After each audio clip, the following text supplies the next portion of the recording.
Norfoj mėsa geriausia, sako, šviežiausia. Tai kodėl vat, būtent žmonės tai pasako? Nes aš esu nekartą girdėjęs mėsa ir pieno produktai. Čia jūsų išskirtiniai produktai rinkoje, kuriuos jūs kažkokiu būdu geriausiai išgaunate, kad žmonės taip vertina. Tai mėsa tai yra mūsų pačių skerdykla. Ir mes mėsą paskerdžiam, sakysim, tuos gyvulius grinai pagal užsakymą. Mes neskerdžiam jų tol, kol nėra užsakymo. Sakysim, jeigu normalių principų veikia taip, kad mėsa jau būna paskersta, sakysim, gyvuliai. Gyvuliai būna paskersti ir laukia užsakymo. Mūsų atveju gyvuliai yra gyvi. Ir kai ateina užsakymas, tik tai tuo atveju mes jau vykdome užsakymą. Tai reiškia šviesesnė mėsa, ne? Šiandien iš tikrųjų, kas yra skerdžiama, rytoj bus parduotuvėse. Ok, supratau. Mes turime dar mūsų laidos partnerio Apollo Kino klausimą, kuris užduoda klausimus iš filmų. Ir būtent mūsų sekėjai galite komentuoti po šią laidą ir laimėti 2 pakvietimus į Apollo Kiną. Tai filmas The Founder. Tai yra istorija apie Ray Kroc, žmogų, kuris iš mažo McDonald's brolių užkandinės padarė pasaulinę imperiją. Filme yra garsi scena, kur Kroc sako, jeigu mano konkurentas skęstų, aš įkiščiau jam į burną žarną su vandeniu. Dainiau, Lietuvos prekybos versle, ar galima būti sėkmingam, jei esi geras žmogus? Ar reikia lipti vis dėlto per galvas? Mes šlangos nekištume, tikrai. Ir niekados to nedarėm. Aišku, sakysim, aš matau kai kuriuos mūsų konkurentų veiksmus. Vis tiek, kai tu tam versle dirbi, tai labai akivaizdžiai matai, kur yra veiksmai prasilenkiantys su moralė. Man būna, kad darbuotojai sako, kad mes turime analogiškai atsakyti, bet sakau, jeigu mes taip pasielgsime, tai tas procesas dar labiau užsisuks. O apie kokias vertybės jūs čia dabar kalbate? Čia visumoje, aišku, tas šviežias yra atvejis ten su to kainų lyginimu, ten aišku, kad ir jis padirbtas, vadinkim, ten nėra problemų, ten nusileidi tą kainą šiandien ir viešini, koks tu kietas esi. Čia labai primityvų. Taip. Čia kur kalbate apie tą krepšelį, numeris 1, pigiausias. Krepšeliai tai numeris 1. Čia kitas dalykas yra, tu galimai susitari su ta vertinimo įmonė, padaro pagal tave tą krepšelį vertinimą arba informuoja, kokią parduotuvę nuvažiuosi, ten nuleidžia kainą, po to pakelia. Žinot, primityvų labai viskas. Tikrai mes nenorime eiti į tokius dalykus, nes, aišku, mes galim lygiai tą patį daryti, bet, sakysim, aš puikiai žinau, sakysim, vieni tinklai daro, taip, kiti nedaro. Tai jeigu mes dar prisidėsim, tai visi, iš tikrųjų mes turime daryti, kad pirkėjai būtų geriau, ten, sakysim, asortimentas, šviežumas, patogumas ir visa kita ir neužsiminėti šitokiom nesąmonėm. Matot, žmonės Lietuvoje labai myli akcijas. Tai akcijos yra, pirkėjų yra geras dalykas. Aš labai atsiprašau, kad jau nutraukiau, nes man čia yra įprastas klausimas ir labai dažnai atsakinėju. Tai mes tikrai siekiame, kad tų akcijų būtų kuo daugiau ir kuo geresnių. Nes iš tikrųjų gerą akciją suorganizuoti, tikrai reikia labai daug darbo įdėti. Čia nėra taip paprasta. Mes tikrai negaunam tom kainom pastoviai, kokiom mes galim per akcijas padaryti tuos pardavimus, vadinkime. Aišku, ne visas pramoninėm prekiam yra kainos stabilios. Jos kaip nuperki tokios, sakysim, to labiau, kai iš Kinijos nuperki, niekas ten akcijom neduoda jokių prekių. Bet aš kalbu apie maisto prekes. Tai jeigu mes gaunam akcijinius kiekius, sakysim, su gera kaina, tai tuo atveju mes ir mielai darom akcijas ir mes labai stipriai iš savo pusės nuleidžiam kainą tam, kad pritrauktume pirkėjus į tą parduotuvę. Ir nėra jokios paslapties, neišduosiu, čia visi mažmenininkai tą žino, kad, pavyzdžiui, gali pirkėjas ten, sakysim, dėl 1, 2, 3 produktų ateiti į parduotuvę, nupirkti tuos akcijinius produktus. Mes ten nieko neturėsime, jokios naudos, gal netgi nenaudą turėsime.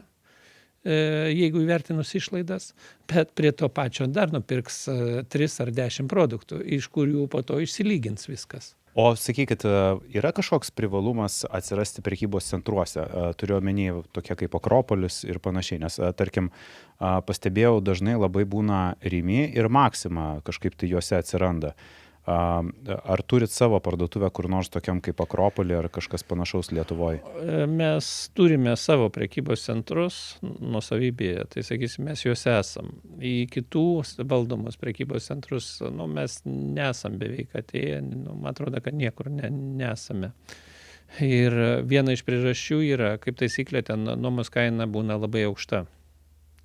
Ir kadangi ta nuomos kaina yra labai aukšta, tada automatiškai tu turi pardavinėti brangiai. Brangiai pardavinėti mus tas netenkina. Ten yra dar keletas aspektų, sakysim. Vienas tai yra nuomos kaina, po to visos tos komunalinės išlaidos, kaip taisyklė, būna kažkodėl brangesnės negu tam centre, kuris bus laukuose. Ir po to dar yra bendrosios išlaidos.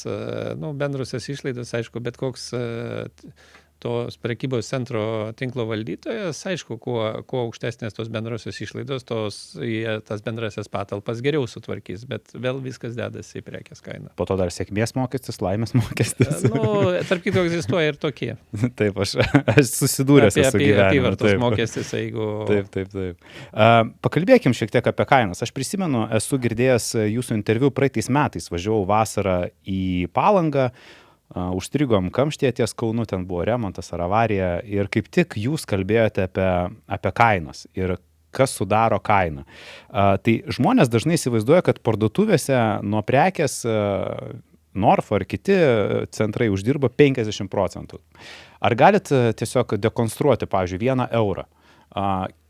Kiek uždirba parduotuvė ir kur ta prekės kaina nueina, tarkim, euras pieno, euras mėsos, euras duonos, euras kavos ar arbatos. Sakysim, prekė kainuoja 1 eurą, parduotuvė 1 euras yra. Tai PVM dalis yra grubiai ten, jeigu neklystu, 18,5%. Dabar neatsimenu, iš tikrųjų. Reikia dalinti 1 euro iš 1,21. 17 gal 8. Man atrodo 18. 18. Padalinus iš karto gautume. Tai 18% ta sudedamoji dalis yra. Mes atlyginimams sumokame kažkur apie 9% nuo apyvartos visiems atlyginimams. Tiek mums kainuoja darbuotojai. 9 su kapeikom netgi. Bet yra niuansas, kad 4% nuo tų darbuotojų eina mokesčiams. Tai aš tos 4% perdedu į valstybės pusę. Gal jau ir šiais metais šiek tiek daugiau bus? Gal bus daugiau, čia praeitų metų skaičiavau. Su GPM-ais čia praeitų metų, kaip tik ruošiaus laidą ir skaičiavau. Tai dabar aš paėmiau, perkeldamas tuos mokesčius į tą pusę, tai gavosi, kad Norfos jau, sakysim, be mokesčių, vadinkim, tas sudedamoji dalis gaunasi kainoje, įskaitant PVM, labai stipriai pabrėžiu, 15%. O valstybės sudedamoji dalis gaunas plius minus, aišku, čia netiksliai, reiktų tiksliai labai skaičiuoti. Aš tarp kitko irgi su paklaida ten į abidvi pusės po kokius 10%, ne 10% tų dedamųjų, bet jeigu 15%, tai 1,5% į kitą pusę. Tai valstybės dalis yra 24,5 kainoje. Jeigu nebeliktų jokių mokesčių, reiškia visos kainos atpigtų 24,5. Tik tai aš visą tą pasakoju dėl finansinio raštingumo. Ne dėl to, kad aš noriu, kad nuimtų mokesčius. Jokių būdų ne. Tik tai tiek, kad man labai nepatinka, kai žmonėms iš tikrųjų labai trūksta finansinio raštingumo. Tai dabar jeigu tai paimtume eurą, tai 25% keliauja valstybei, jūs pasiliekate savo 15%, tai o visa kita yra... 40% skaitykit, jau nuėjo, tai nuo euro 40 centų jau nuėjo mums kartu su valstybė. O kiek, pavyzdžiui, tada... 60 centų yra jau tos prekės savikaina. Kaip jūs matote, prie to euro, kiek gali kaina padidėti, kokia ta gali būti maisto infliacija per ateinančius 12 mėnesių, jeigu situacija nesikeis ir kaip prognozuoja labai nemažai visokių karo istorikų, kad čia karas tikėtina nesibaigs ir mes čia kažko tai gero nematysime. Ir su to susitaikyti reikia, kad tokios kuro kainos liks. Žinot, labai keista, man irgi keista, tarp kitko, šiandien dienai mes, vakar dienai, šiandien dienai nedrįsiu sakyti, vakar dienai mes tikrai negavom dar jokių iš tiekėjų noro pakelti kainų. Dar visi laikosi, ne? Jo. Ir mes puikiai, kadangi dar ir turim gamybą, mes savo prekių tikrai neturim poreikio kelti. Todėl, kad, išskyrus, aš pasakau, su kepyklom, sakysim, klausimas yra dėl gamtinių dujų kainos. Bet ir tai šiandien dienai tos kainos yra kol kas dar tos pačios. O kas turi nutikti, kad kainos tos pakiltų? Paprastai vyksta taip, kad idėjiškai, pavyzdžiui, tiekėjai, bet kokiu atveju jie iš tikrųjų suinteresuoti, kad jo produktą pardavinėtų lentynose kuo pigiau. Nes kuo pigiau produktą pardavinėja, tuo didesnė apyvarta. Kuo didesnė apyvarta, aišku, jiems ir savikaina sąlyginai tada žemesnė pasidaro dėl kiekių. Jeigu jisai pakels kainą, reiškia, mes irgi automatiškai pakelsim. Reiškia, jo produktą pradės mažiau pirkti. Bet aišku, kai ateina toks momentas, kai jie pradeda gaminti savo į nuostolį, vis tiek jie privalo kelti tą kainą. Nes arba tada bankrutuosi. Tai, sakysim, vienas variantas, tu nekeli kainą, bet tada apyvarta pradeda prieš tave žaisti, nes kuo tu daugiau parduosi, tu tuo didesnį minusą turėsi. Jeigu pakelsi kainą ir per daug pakelsi, tu sustabdysi pardavimus. Kai sustabdysi pardavimus, tu automatiškai vėl tavo savikaina pakils ir vėl tada turėsi kelti. Tarp kitko, mūsų valstybė su mokesčiais labai panašiai elgesi. Ir tas tiekėjas stengiasi nedaugiau pakelti kaip jo konkurentas, tame, kad jis būtų konkurencingas, lyginant su savo konkurentu, turiu menį to panašios produkcijos tiekėjų. Tai dabar aš įsivaizduoju, kad tiesiog visi tiekėjai, gamintojai, jie tokiam stagnacijos periode, kai jie ir bijo kelti. Stebėjome periode, nes nežino, kas bus, bijo kelti, kad neatbaidyti savo klientų. Ir tiesiog visi yra laukimo fazėje. Ir iš tikrųjų, aišku, adresuoja, pavyzdžiui, mus, kad mes čia priimsim ar nepriimsim tą produkciją.